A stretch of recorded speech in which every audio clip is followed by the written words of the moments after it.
हुकूमती फैसले की रोशनी में चीनी की दरामद पर टैक्स छूट की मंजूरी का पब्लिक अकाउंट्स कमेटी ने नोटिस लिया है। वजाहत के लिए चेयरमैन एफबीआर को अगले इजलास में तलब किया है। इस पर हम बात करते हैं डॉन न्यूज़ के रिपोर्टर अब्दुल्ला मोहम्मद से। अब्दुल्ला, बताइएगा फिर अब क्या कार्रवाई होगी?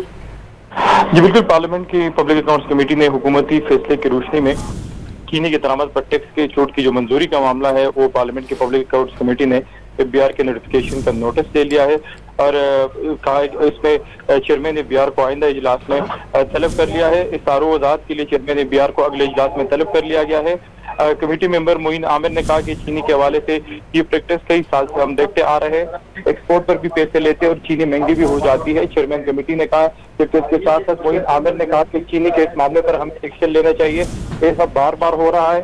जबकि सनाउल्ला खान नसीफेल ने कहा कि ये अवाम की जेबों पर डाका है, चंद लोगों को नवाजने का एक तरीका है और यहाँ पर माफिया फैल रहा है और गरीब अवाम को रुलाया जा रहा है। तो इसलिए अगले इजलास में चेयरमैन एफबीआर को बुलाया गया। जी बहुत शुक्रिया, आप अपडेट कर रहे थे हमें।